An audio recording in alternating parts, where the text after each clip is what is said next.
I'm Andrew Leslie Phillips, and I'm the General Manager here at KPFA Radio, and I've been a journalist for, I don't know, since the mid-70s. Been around a little bit. And why don't you talk about your experience in covering, as a journalist, who you were working for and your experience in covering nuclear industry, nuclear weapons? Happy to, Steve. It's really how I got started, and very briefly, the person who really got me into radical journalism would be Helen Caldicott, back at the Orange Bowl down in Los Angeles, back in the actually late 70s. When I heard her speak about the bomb, that really shook me up. From the medical point of view, the analysis she gave was very powerful. So soon after I met Helen Caldicott, I found myself in New York City, and I was doing freelance work for Australian Broadcasting Corporation, both for television and radio. And a lot of my work was around the nuclear issue. In 1979, when the accident happened at 3 Mile Island, I went down there with a 16mm camera and filmed the plant 10 days after the accident, and made a small film called Harrisburg, just pointing to the dangers of nuclear power.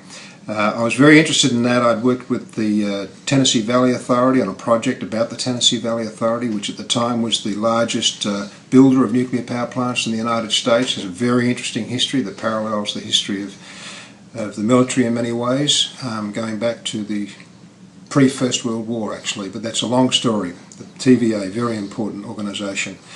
But the strongest story I have in the nuclear area and media, Steve, has to do with the atomic bombing of Hiroshima and Nagasaki.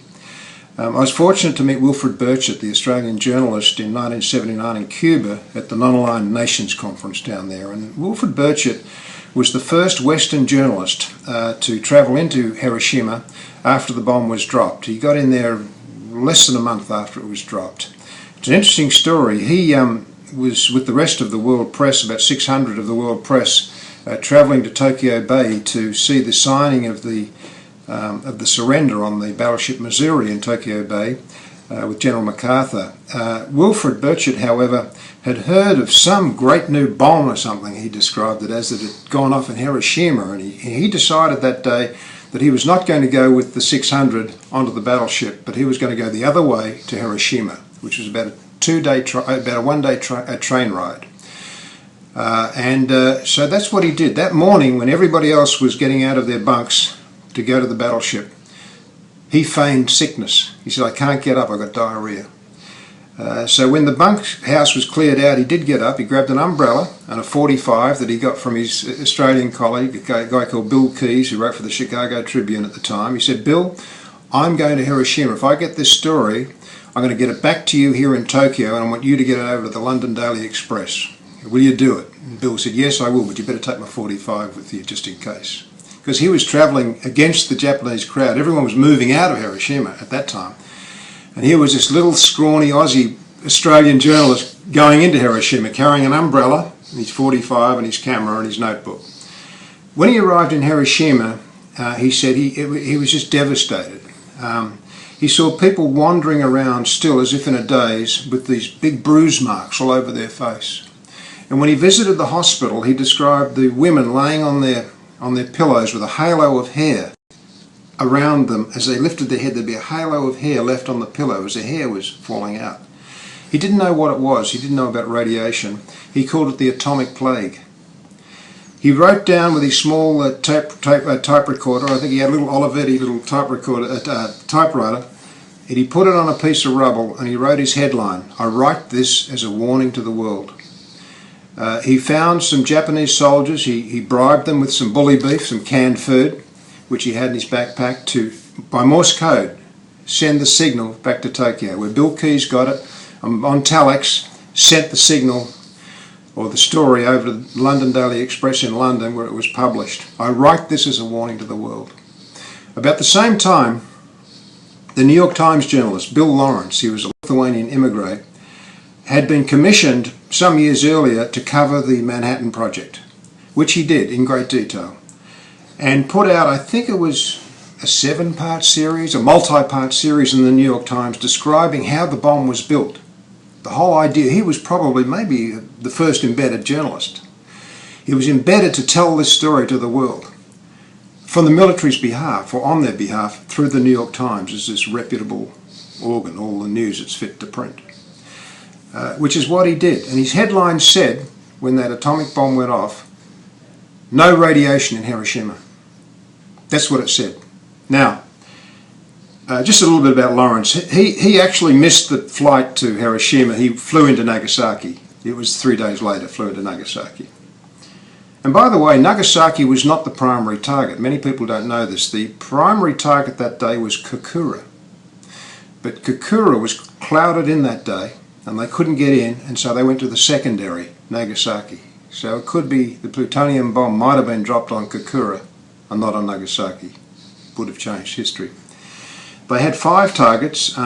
They did not include Osaka because Henry Stimson, the Secretary of War at the time, had visited there with his wife and saw that this city was a great city of cultural and spiritual interest, and if we had bombed it, then that would have been, he couldn't take it, so they went to other places. Wilfred Burchett, when he got back to Tokyo a few days later, with his notebook, with his camera full of film, still with the dust of Hiroshima on his clothes, he stood in the back of there was a press conference. He arrives in the back of that press conference and hears the official story coming down. No radiation, this is what happened, blah, blah, blah. And so Wilfred in the back there says, "Hey, my name's Wilfred Burchett. I'm from the London," he's an Australian, from Poowong, Australia, from Victoria. But he was writing for the London newspaper, Daily Express. "I'm writing for the Daily Express. I've just come back from Hiroshima." Everyone looked around. "Who is this fella?" Writing the dust off him, literally. And he told what he saw. "I saw people's hair falling out. I called it the atomic plague. There was nothing there for miles. It was devil. I've never seen anything like it. I had just seen the beginning of World War III. He said, "This might have been the end of World War II, but what I was looking at was the beginning of World War III." He was looking at the end of war, essentially, he thought. When he left that press conference, he turned around to get his pack. It was gone. Notebook, camera, clothes, boom, everything gone. From that moment on, he was persona non grata in Australia and around the world. The Australian government confiscated his passport. The American government called him a communist. Wilfred travelled around the world after that with a Cuban passport. Fidel gave him a passport and looked after his health. Wilfred was persona non grata. Everybody hated him because he started to report from the other side. When he saw what happened at Hiroshima and saw the way it was reported by leading newspapers like the New York Times, he was very disturbed. He was a smart man, Wilfred. And he decided to go to the other side of the story. So when the Korea War broke out, he went to the other side. When the Vietnam War broke out, he was riding a bicycle with Ho Chi Minh. He went to visit Fidel Castro. He went to look at the other side of history. A man on the, I think John Pilger did a film about him called A Man on the Other Side of History, a great film, John Pilger. Now, in relationship to the coverage of Fukushima, the non-continuing disaster, is there a comparison to that? Well, I think the nuclear priesthood, as it's been known through the years, you know, from Oppenheimer on, although Oppenheimer, of course, turned out to be an advocate against nuclear power in the end.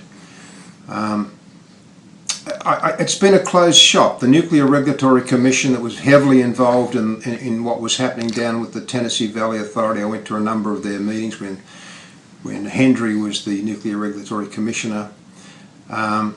It's a closed shop. I mean, they have a huge vested financial interest, intellectual interest, if you like. This huge amount of money has been invested in this industry to create so-called clean electricity, and since the time of Eisenhower and Atoms for Peace, it's been a huge propaganda campaign to convince us that nuclear power is safe, but it is not safe. I think we've learned that.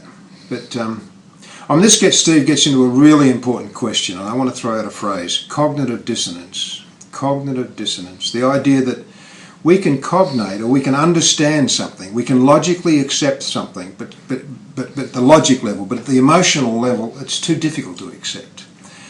Some people would say that the 9/11 situation suffers from cognitive dissonance. In other words, the story doesn't add up, but it's too big a story for many of us to be able to deal with. We can't go down that rabbit hole. I think to some extent nuclear power is like that too. It's a huge problem, it's a huge industry, it's a complicated story. During the early 80s, people really began to learn that story. We heard from people like John Goffman and Herbert Mancuso, and popular musical artists did programs about it, concerts about it. The public became very educated. I think it's much harder these days for the nuclear industry to pull the wool over our eyes, so to speak, than it was. I think we're much more aware of what nuclear power is and what it isn't than we were before. But the big question is, and this may be a little bit off the point, 50% of American industry, and I don't know if this relates to the rest of the world, I suspect it does, but 50% of our industry is driven by electricity. We need electricity to drive industry. Without industry, we don't have the capitalist system that we have, or the communist system for that matter. We don't have this resource depletion culture that we're involved in creating goods and services, many of which we don't actually need, of course. We don't have it if we don't have electricity. Nuclear power produces electricity, some of it, I think, about 19%, something like that, maybe less. Coal produces 50% of our electricity. Coal produces the greenhouse effect. The greenhouse effect allegedly produces global climate change. This gives an argument for the nuclear industry to say, yeah, but nuclear industry is clean. But what they leave out of the equation is all of the income, the money, the time, the resources, the pollution that goes into building the plants in the first place, and the mining of the uranium and all the. In other words, the economics are not honestly portrayed. It's a part of a bigger picture, Steve. The nuclear industry is part of a bigger picture. Part of a bigger picture.